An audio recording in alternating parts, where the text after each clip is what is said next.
This is the Lone Crater YouTube. We hope this video helps. In this video, I will compare Notion versus Todoist for tasks. We'll dive into their core functionalities, examining how each platform approaches task management. Notion offers a highly flexible, all-in-one workspace, while Todoist provides a streamlined, dedicated task list. By the end, you'll have a clearer understanding of which tool best fits your personal or team workflow for staying organized and productive.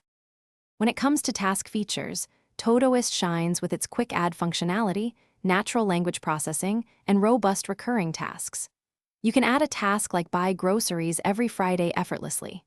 Notion, however, provides unparalleled customization through databases, allowing you to create unique properties, views, and relations for your tasks, making it perfect for complex project tracking.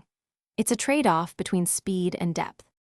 Both platforms facilitate collaboration, enabling teams to share and work on tasks together.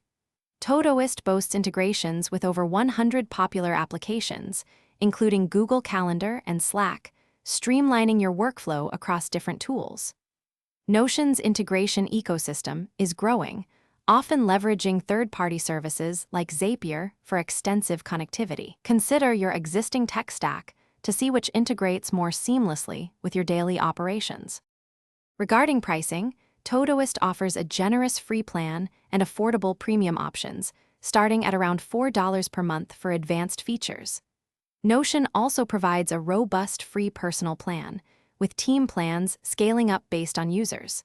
Todoist is generally better for individuals or small teams needing a straightforward, efficient task manager. Notion is ideal for those requiring a highly customizable, all-in-one workspace for complex projects, notes, and wikis. Thanks for watching. Consider subscribing if we helped you.